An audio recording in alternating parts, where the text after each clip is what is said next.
Welcome to The Point of View. This is your favorite current affairs show on television. Here on The Point of View, we get the right guests. We ask them relevant questions on issues that matter to you. We're live tonight with a big conversation. As they say, there are two certainties, death and taxes. But tonight we're talking about debts, the DEBTS and taxes. Ghana has reached a memorandum of understanding with its bilateral creditors, freeing up some substantial amount of money to allow the country to develop. Tonight we speak to Deputy Minister of Finance, a man with a tax background, to look at what the implications of this MOU are for our country and also examine some tax issues. We're happy to hear from you throughout the show. When we come back, I'll be telling you who he is. Stay with us. Welcome back. So, Minister of Finance Mohammed Amin Adam today announced to the press that Ghana had clinched a very important MOU, signed a bilateral agreement under the so-called G20 Common Framework, co-chaired by the French and the Chinese. Essentially, Ghana would not have to make payments now. They would defer the payment to at least 2026 of an amount of $5.1 billion. So essentially, it's an important milestone reached. The IMF Managing Director, Kristalina Georgieva, tweeted congratulating Ghana for this. But we are not out of the woods yet. We finished the domestic debt exchange, which freed up around $8 billion. This bilateral agreement, which was initially agreed in January and ratified this morning, means that another $5 billion has been freed up. But there are thornier issues. Our total debt is about $40 billion. There's 13 billion of that in Euro bonds. So what does this mean for us? And then we are preparing for a midterm budget as well. They're going to introduce new taxes. My guest made his name working in CSOs, talking about tax policy. He appeared on many platforms discussing the importance of streamlining government revenues and doing good governance. Now he's wearing another shoe. He's been appointed Deputy Minister of Finance. He's going to tell us how that transition is and whether this government that he's helping to raise revenue can bring economic relief to Ghanaians. Dr. Alex Ampabin is my guest. Doc, good evening. Welcome to the show. Good evening, Bennett. Good to have you. Good to be back. What I like that. You made your, is it fair to say you made your name in civil society and media doing tax education and tax advocacy? Is that correct? Partly. Okay, so what else, what's the other part? I think the other part is my philanthropic work. Okay. And I've been doing quite a lot, especially for my people in the constituency in Jabuso, for example. And I was also a university lecturer. Okay. I've been in academia, actually, it's my 13th year, but predominantly in the UK. Teaching what? Tax. Taxman. You're a taxman. Finance, yes. Accounting and finance. Most of accounting and finance modules. But so you're a lecturer, a tax advocate, yeah, and then now a politician. Yes. Because you are the MPP parliamentary candidate for Jabuso. Correct. I see. So within the period you're doing all this, were you actively doing politics? Yes, I am. You were? Yeah. I see. Let's come first to what you were brought to your ministry to do. A number of people were quite surprised when you were appointed because they saw you as a civil society guy, but I'm sure those in MPP knew you. So was there a remit? What did the president or the minister of finance, whoever, what did they tell you you're coming to do? I think to me, it was a big opportunity, let me call it that way, for the president to have that huge trust in me. I give him so much. I would say a big thank you to recognizing me as a civil society person. You were sharing a number of views, some of which might not be what government position was at the time. And I think that again goes to speak to me as a person and the values I hold. Of course, most of which are aligned with the MPP, and that's why I'm with them. So being with the civil society and now transitioning, yesterday I was in one of our programs organized by Revenue Mobilization Africa. And it was really good to be back seeing colleagues pushing the agenda we believed in. And it's not like we versus them.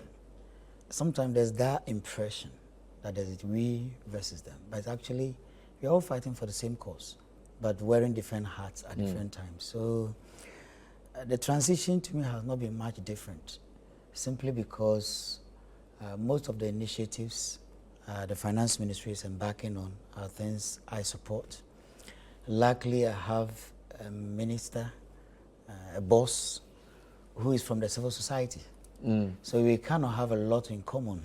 And both of us are very passionate about Ghana. Passionate about Ghana being strong and being on its feet. We both believe that this country has more than what it takes to be where it wants to be. So I think it's a perfect pair, and I'm really, really, really happy for the opportunity to serve. The transition from civil society to politics, do you look back at some of the positions you took and regret? Give you a couple of examples. You did not think the e-levy was a good idea. I've interviewed you on this. Yeah. You didn't think it was a good idea to remove the road toll the way it was removed. You had a different view on this. In fact, the growth and stability levy, this is 2019, you thought it was going to even lead to investors fleeing. So are those positions you still hold?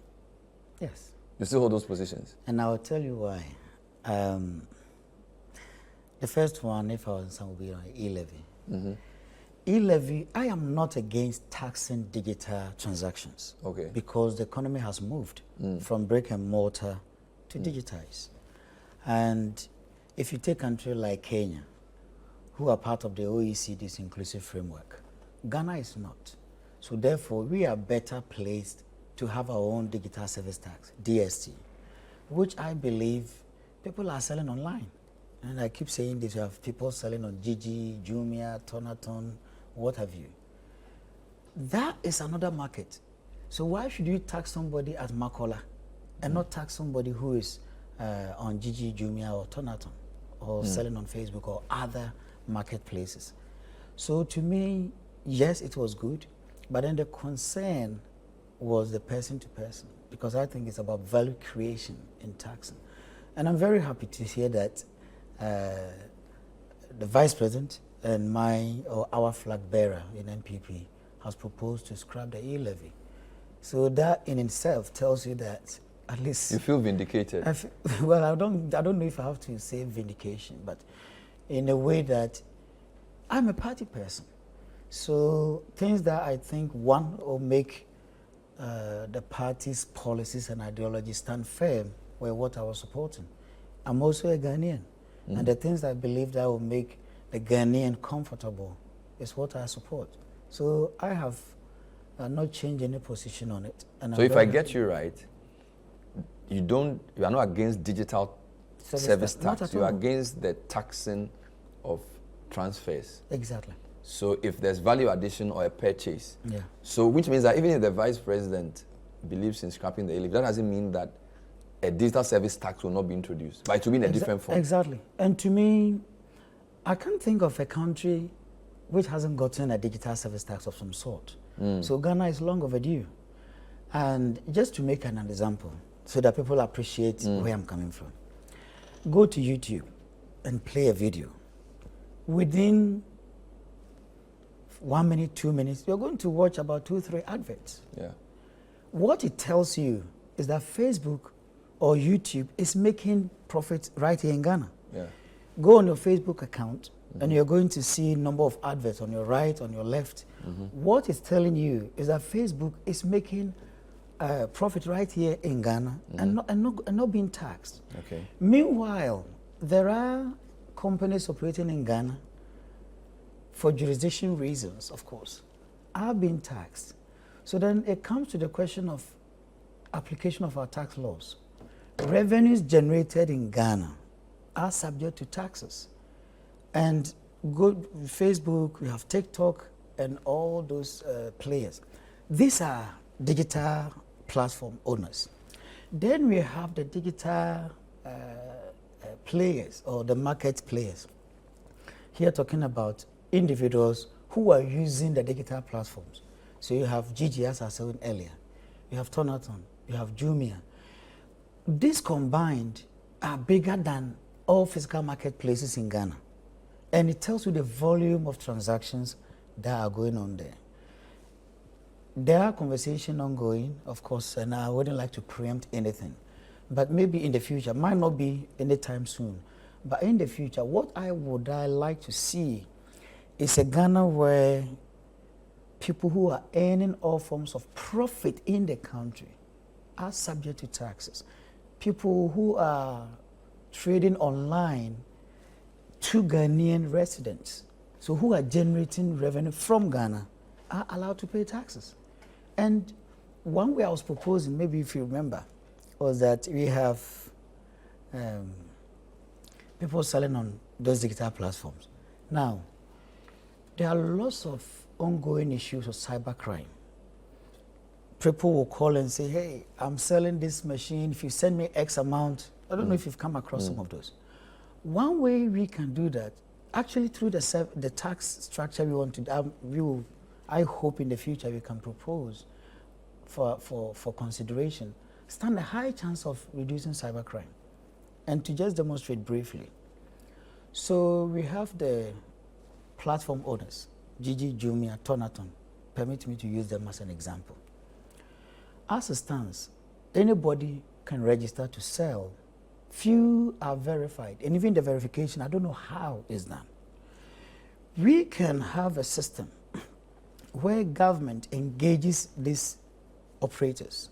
So individuals will submit their IDs. So if it's Ghana card, you submit your Ghana card, you are registered on the system, you are fully verified. In other words, you cannot sell there if you are not verified. Of course, you can't go and sell in Makola if you don't have a shop there. So by selling online, you are actually renting a space in the digital platform. So you're renting that space should come with verification of an ID. So once you have this ID verified, one, we can start in the beginning by saying, okay, to make sure sellers contribute something as part of the revenue or the profit they generate, an X amount, let's say for beginning, for simplicity, say 100 cedis. So 100 cedis paid, registered, then you have the platform. That 100 cedis is collected and remit to the GRA. In effect, we have tackled the incidents where people just go there to sell, claiming to be people who they are not. And number two, there are more than 30,000 people, if I'm not mistaken, on those platforms. And imagine in the beginning, having people pay. Fair enough. This sounds like a good idea, but the retort will be, you are already there now. Yeah. So you are still sounding like you're in civil society no, I'm advising. There. You are now there. No, what I said and is you were sent there, you were sent there, I believe, to deal with the revenue side. And this is so, or is it that you've not had the chance to propose this yet? Because how long have you been there, by the way? Actually, this is my third week. This is your third week since you were officially. But you know what you went through with this is your third week. The approval from Parliament, when actually the name came out on 24th of February when the President did me the big honor. But then because of challenges... You've been working officially for 3 weeks? Yes, officially. But you've been unofficially engaging for actually, over 3 months. Should I say this is my second week? Because right after the name came, then you had to go to the African Development Bank. You've also started traveling? In Kenya. Well, this was necessary. It was necessary for you to travel? This was huge. No, there were lots of engagement. There were lots of investor engagement.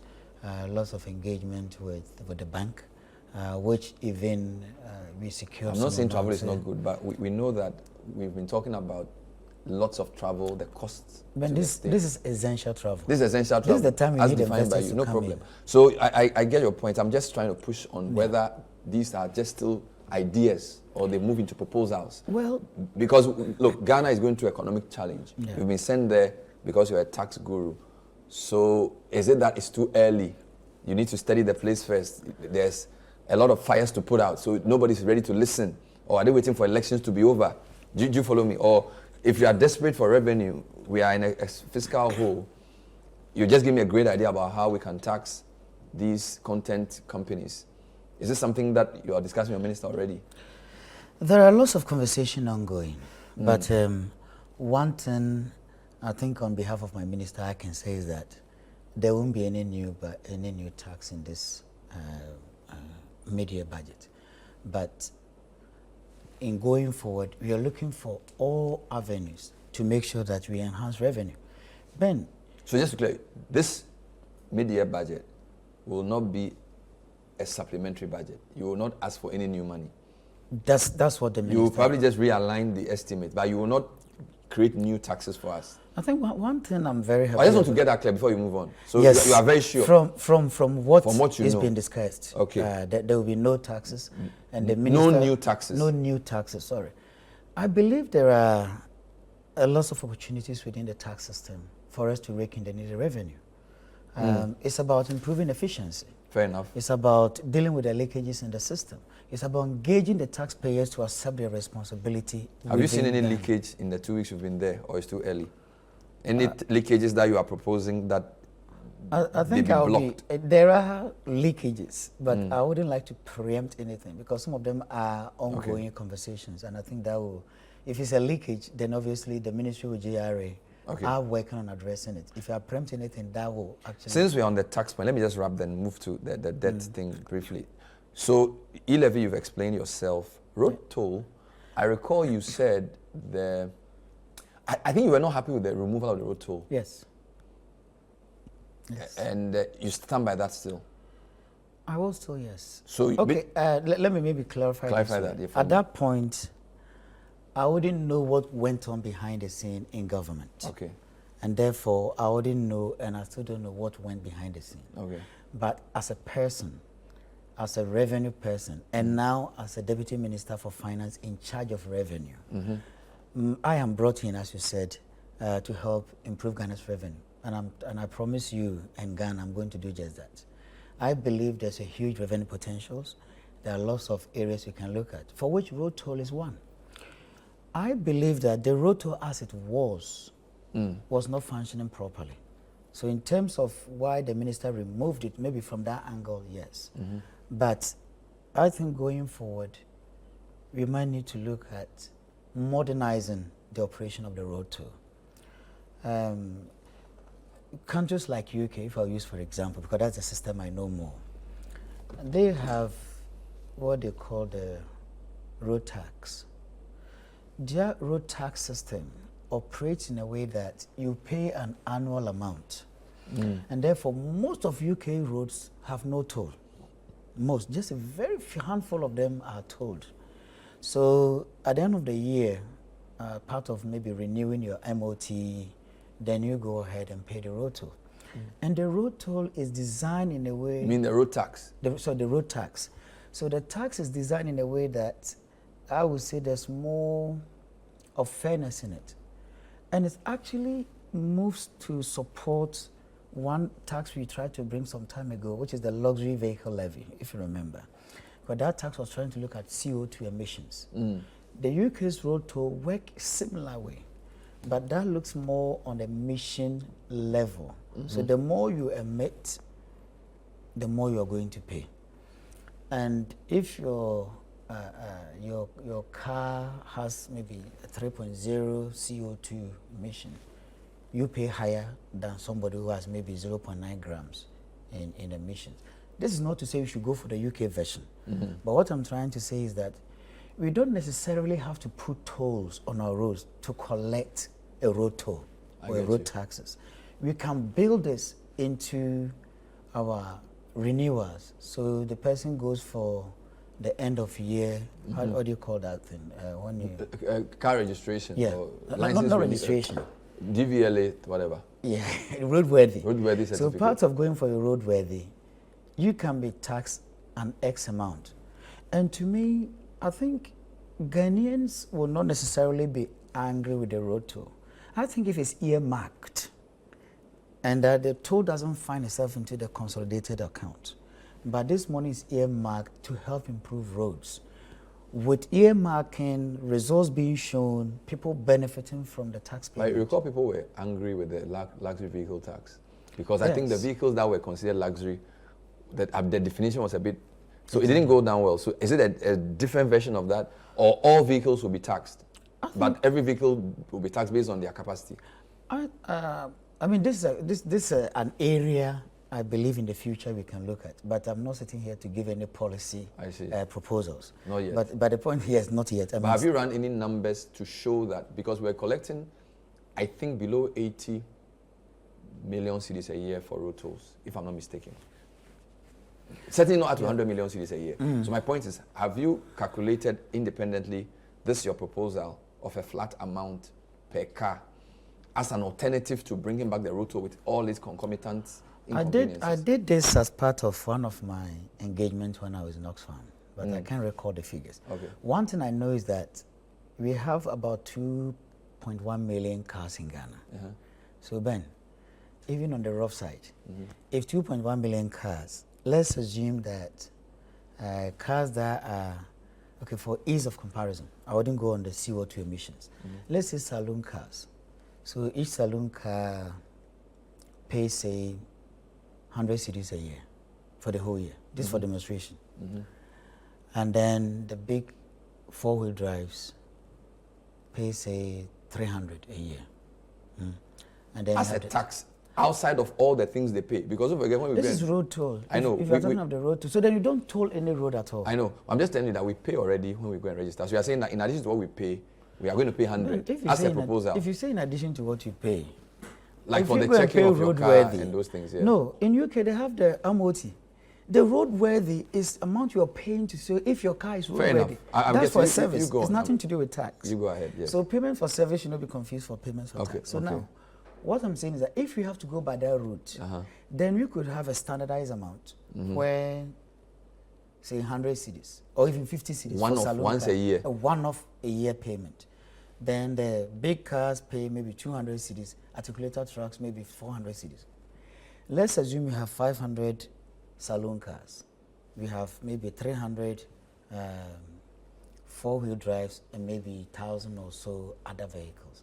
Do the numbers and see if you won't get more than that 80. Even if each car paid 100 cedis, multiplied by 2 million cars. Exactly. You're already in the billions. Exactly. So the point I'm trying to say, that road toll or the road taxes present a huge revenue potential. Of course, not for this current budget, but these are some of the proposals. So if you were asked to propose or to comment on whether the road toll should come back or not, you would give this proposal, which you've already said in public. I think we need to modify one from the old road tax. So if you don't want to go by that way, we can still keep our road tolls, but then we'll automate it. Automate it. Because most of the revenue shortfalls, I believe, was coming from how it was being collected. But if it's automated, so you drive to the checkpoint and then the system scans your car and then open for you. So people can preload. All right. They can preload the credit onto them, which Kenya has a very good one. So you go there, most of the Kenyan roads are not really manned. But the car gets there and it's automated and it opens and it shows how much have you paid and how much is in your balance. So if you're coming back, you have to make sure you load it before you But don't forget that the people who were working on the road toll also will say that they have jobs. So by taking away the toll, you've taken away their jobs. So Ben, you see, and that comes to issue of making choices that are sustainable. By the road toll, how many people or how many disabled people were you able to employ by that format? But then you were the one that looking at the billions you were getting. How much of that money could be put into other opportunities to support more disabled people, even far more than what you are getting? Because just a handful of people were employed by the road tolls. How many road tolls did we have here? And how many people who were disabled were employed? But if you're able to generate enough revenue, this is the direction to go, and this is, I believe, where you'll be able to support even more people, far more than what the current or the previous was. I think digitizing, if you have to bring it back, then it's an issue of digitizing, modernizing it, and in a way that, one, it improves efficiency, and the amount paid is reasonable, and the amount, the taxes generated is put in a way that we can easily account for it. If people can see the benefit of the tax payment, there'll be less resistance. Wonderful. This is a point of view. My guest is Dr. Alex Ampabing. He's a I wanted to call him a tax expert, but he's the Deputy Minister for Finance. He says he's been only 3 weeks in the job.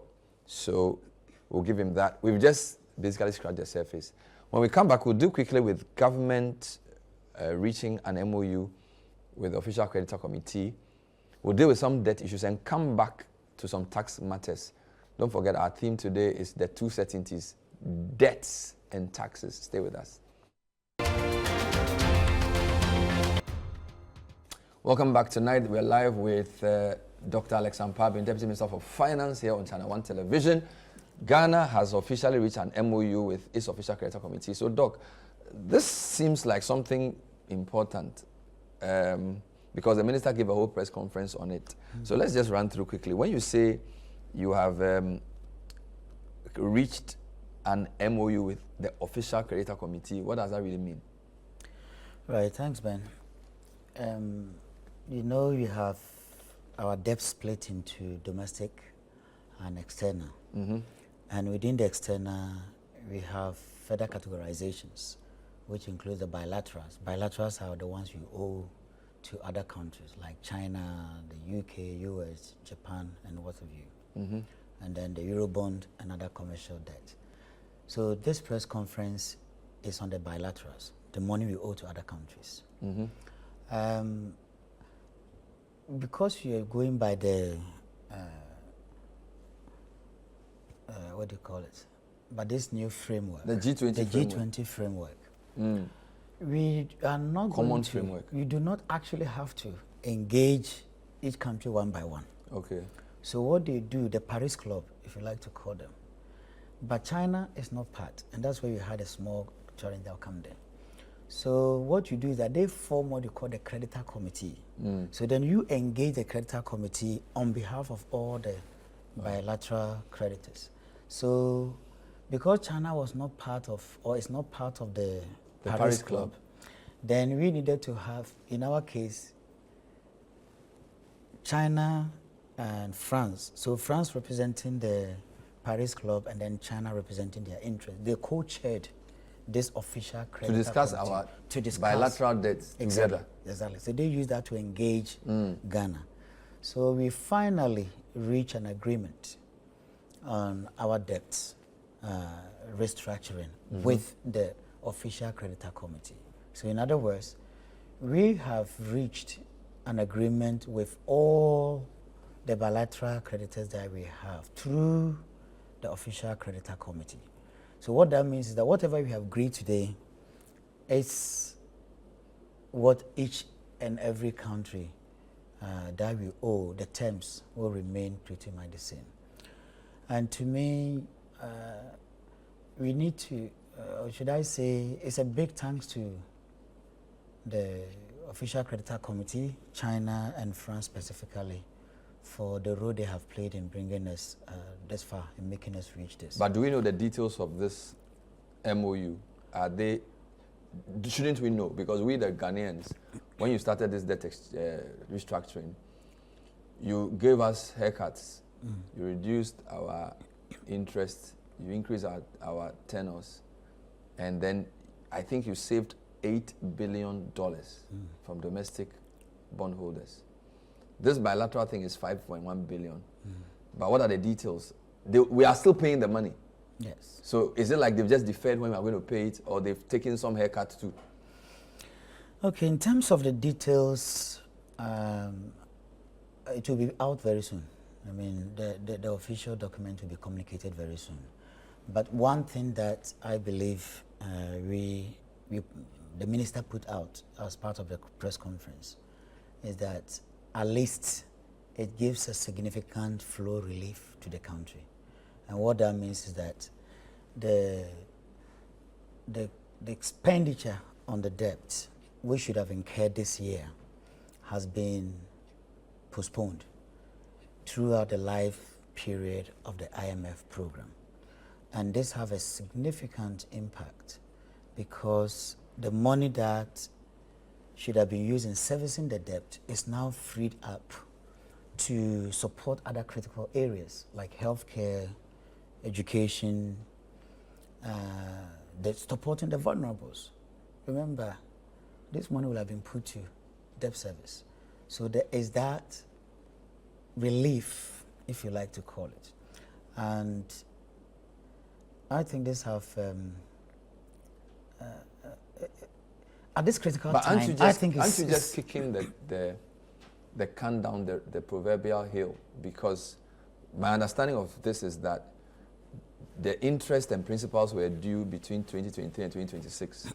So basically, this agreement just reschedules the payments to beyond 2026. So if by God's will we are both still alive, we are still going to pay the 5.1. You are basically asking our children or whoever is going to be in power at that time to look for the money to pay.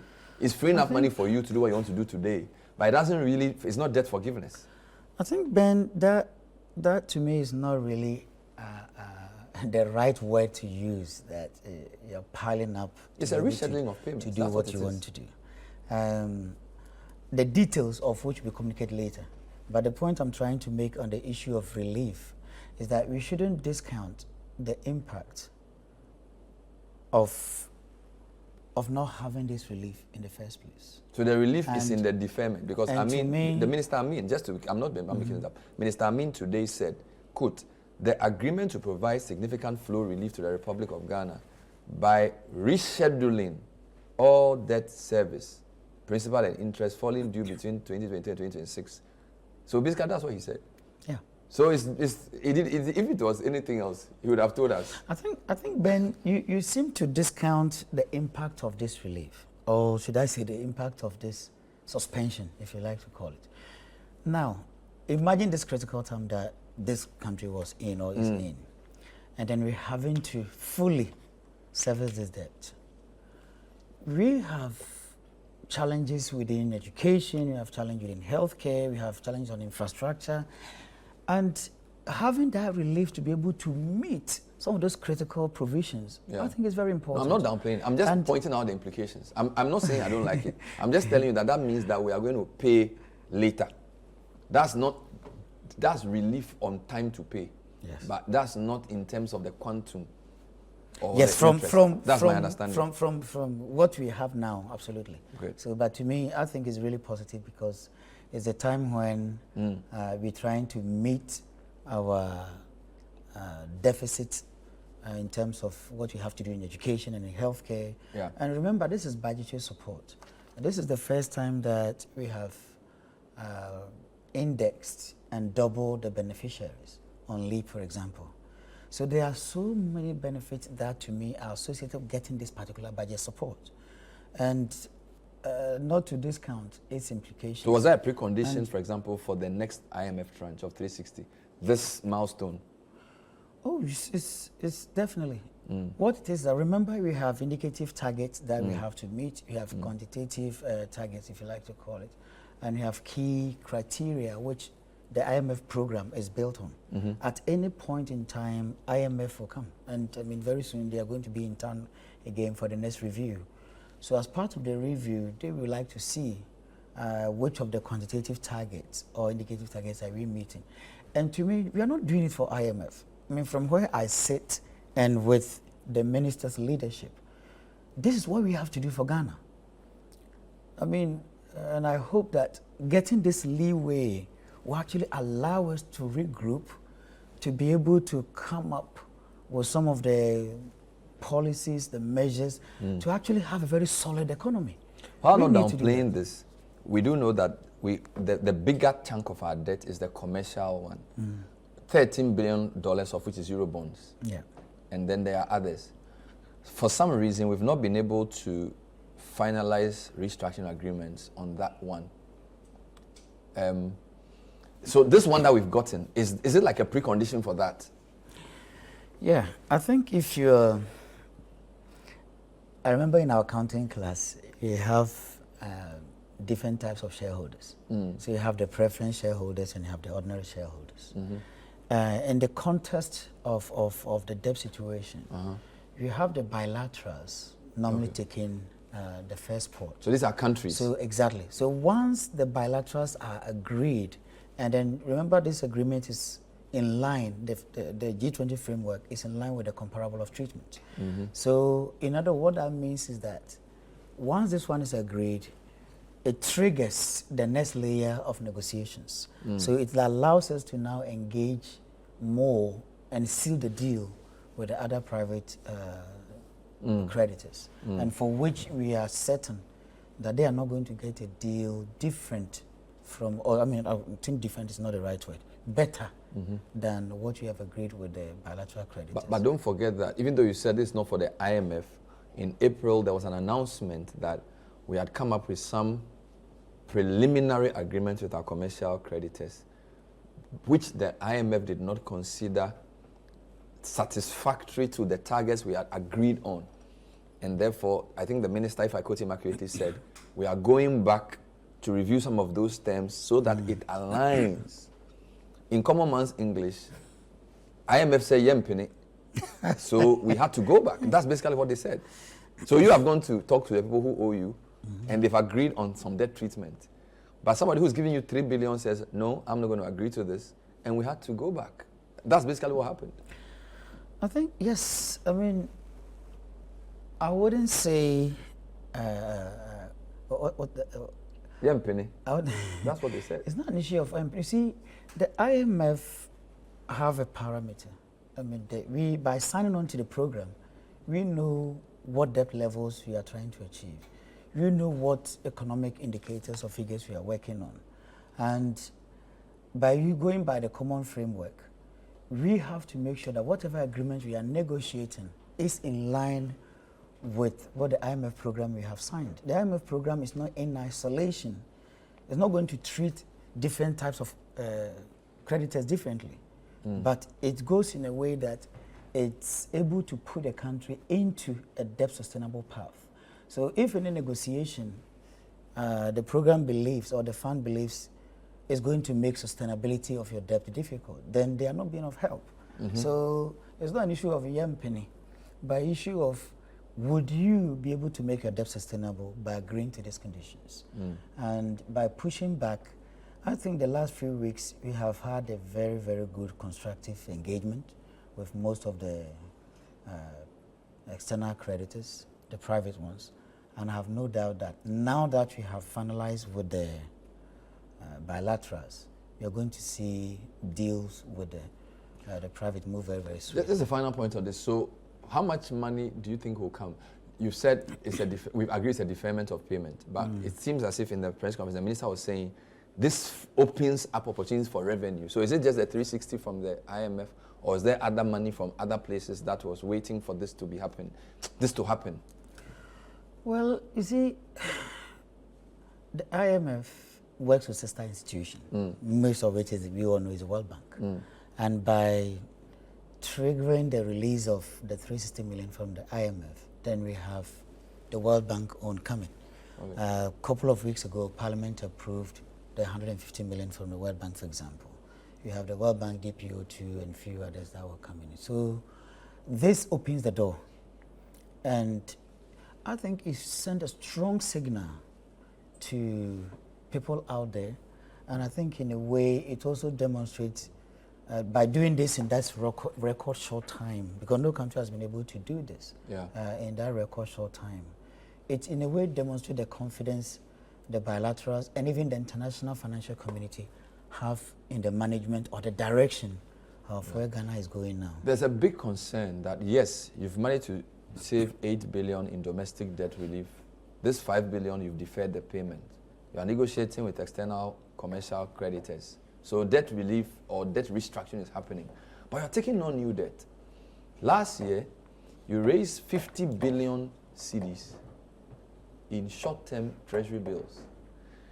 And you know what that means, right? You are increasing our debt stock, but you're also inverting your yield curve. What you're basically doing is that those who are taking short-term debt are getting higher interest than those who had their rates slashed during the debt exchange.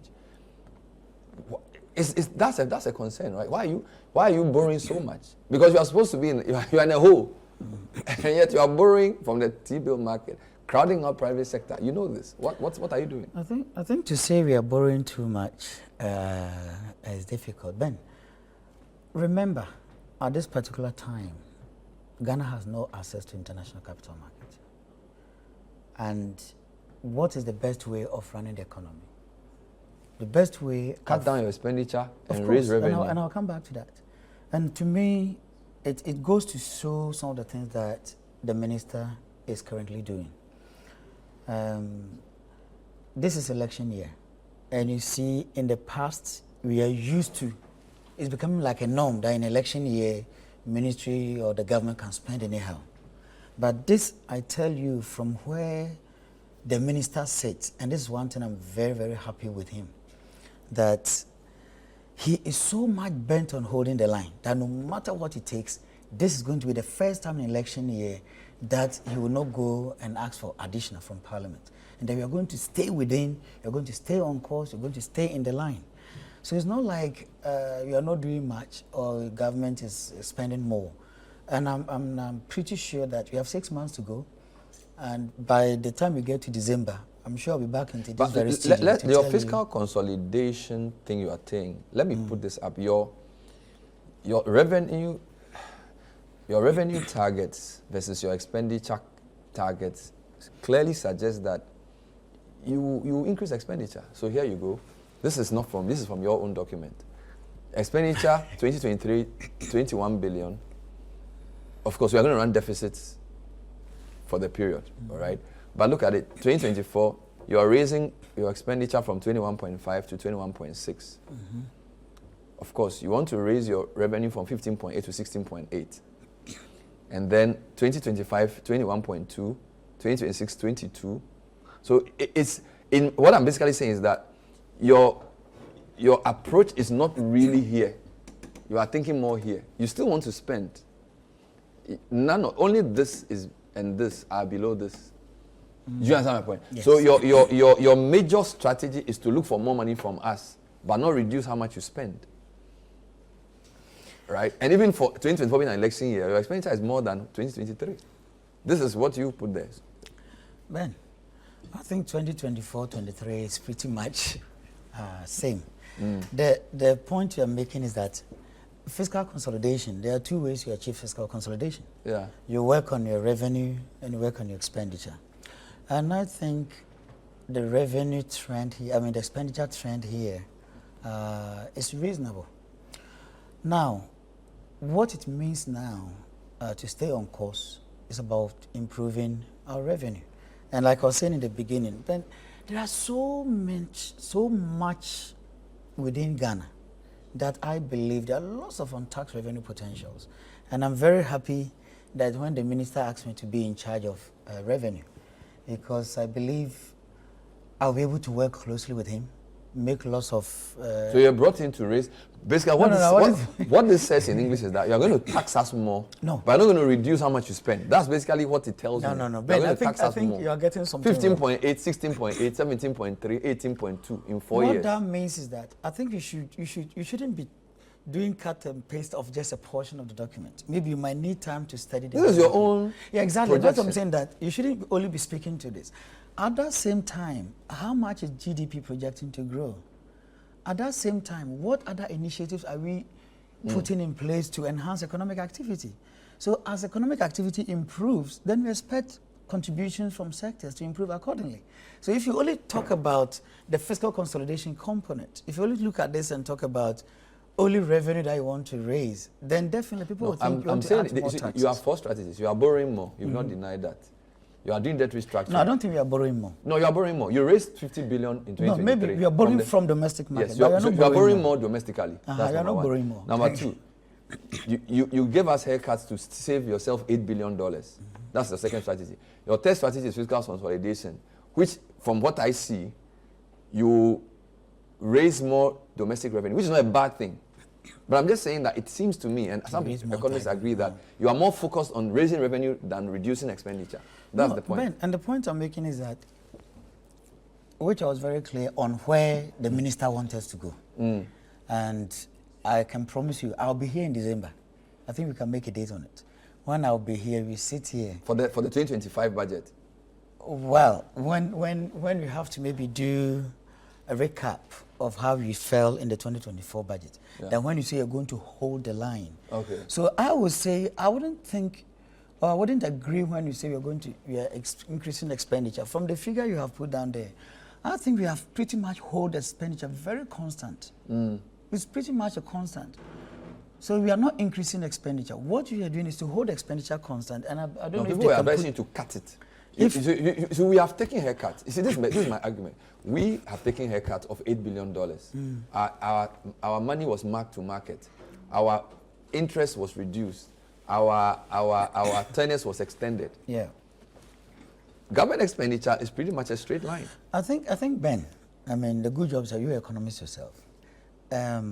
We need to look at the gap, the deficit we have. Let's take a break and we'll deal with that. Point of View is live on Channel 1 TV. My guest is Deputy Minister of Finance. He's trying to explain government strategy. We'll give him the chance to do that when we come back. Don't go away.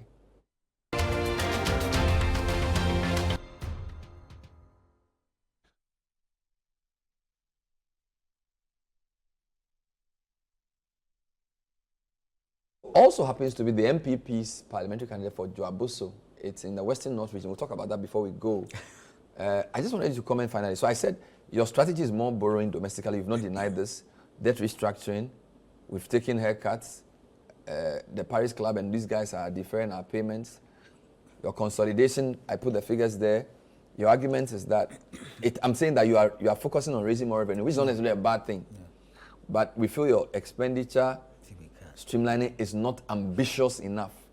You were trying to respond to that, so if you can do that before we go. Yes, Ben, and the point I was raising is that you have our expenditure pretty much held constant for the next 4 years or so.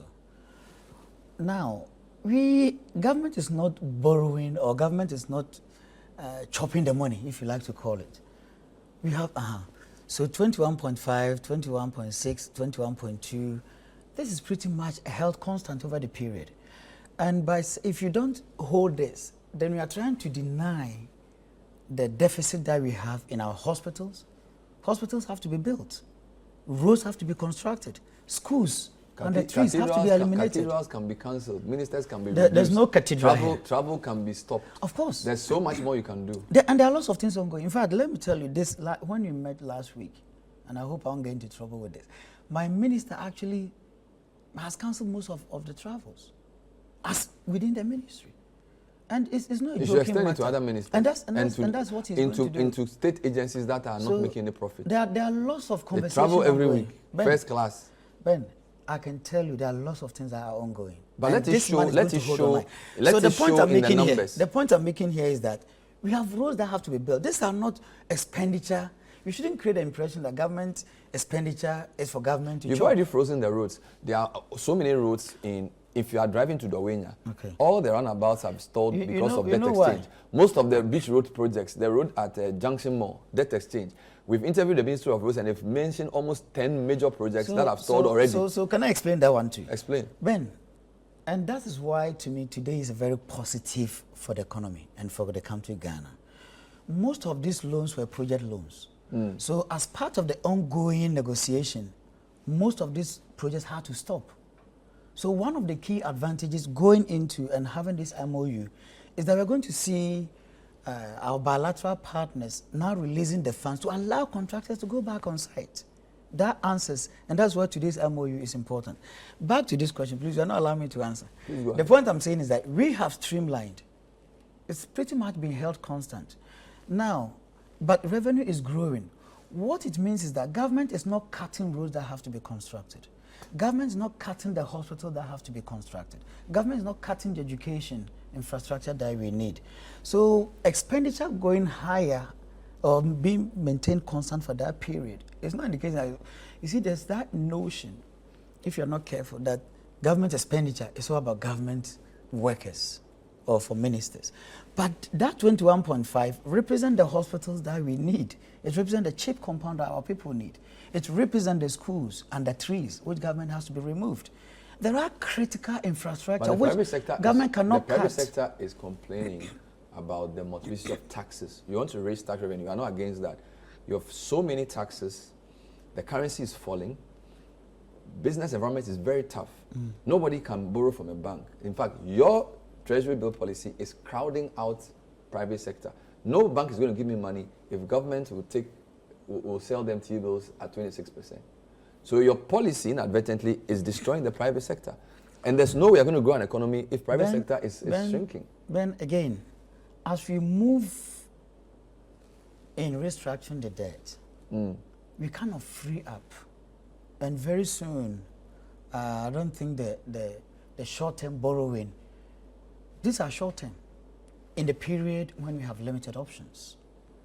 In the long term, this is not going to be the sustainable approach which government wants to adopt. And there are definitely clear plans once we have restructured all the debt to make sure that we are not crowding the private sector.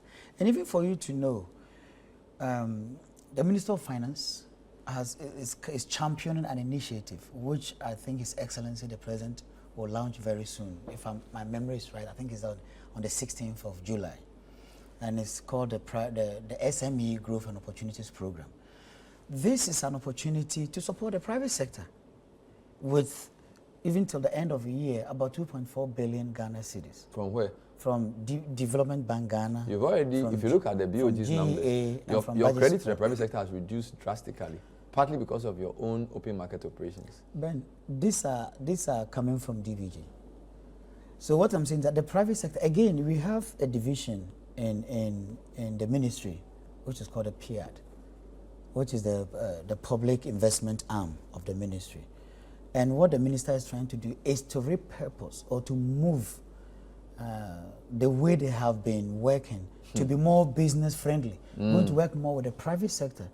So the point is that we have so much infrastructure deficit, government alone cannot do it. So the question, how do we open up for the private sector to come on board? They are complaining. That is the I don't know if you are aware, you are the tax guy. I have been in conferences where private sector companies complain about GRA harassment. In fact, the vice president agreed with them that they were completely harassing companies with sometimes unrealistic tax audits, multiplicity of people, whether it's IOCO today, NIB tomorrow, GRA today. When you go to the ports, it's almost like a jungle, right? So this private sector you want to help. I think this... You're really stifling them. And I'm not speaking. They say it all the time. Ben, I don't have any facts to some of this, so it becomes very difficult. But if non-tax agencies are pushing for tax collection, that is not right. By our law, it's only GRA that has been mandated to collect taxes, and nothing more, nothing less. However, we should also understand that there are two ways to get tax revenue, either through voluntary compliance or sometimes enforced compliance. And remember not long ago when GRA had to take on the challenge of installing or policing a particular system in order to get the EVAT working. We also saw how it shot up at some point. So that should tell you that if a business person needs support in implementing a particular tax policy, for example, installation of the EVAT system, then it becomes very difficult to see that as harassment. However, if there are the examples you are giving about IOCO and National Security or other non-tax agents taking part in tax enforcement, then that raises question as to how and why. But I believe the taxpayer has a right, and it is only the GRA, which by our laws are mandated to collect taxes. So if there are any harassment, then I also stand to agree with the Vice President that some of these practices have to stop. Finally, some people think a lot of the new deputy ministers were appointed to help them win seats, because quite a number of you are MPP aspirants in constituencies, the health minister and the rest of them. Ben, I sit here as a finance person, accounting person. I have 3 master's degrees. I just want to give a small background of who Mpabin is. I have MBA in finance, MSc in financial management, PhD in accounting and finance. I don't think from my background where I sit, you have to discount this and think because of election. And by the way, appointment on its own will not make you win a seat. You get it? You have to design your strategies and your... But otherwise, why would the previous government lose their seat? The people were in positions. People were ministers, people were CEOs, and they lost their seat. I think the president saw something And I'm very happy to be given the opportunity to be part of this government. We wish you well. And I can assure you that revenue is going to increase by not taxing more, but by efficiency. We'll take your word for it. We wish you well. That's the Deputy Minister of Finance, Dr. Alexander Pabing, who's also the MPP parliamentary candidate for Joabuso. Thanks for watching tonight's edition of the show. We'll see you next time. Bye-bye.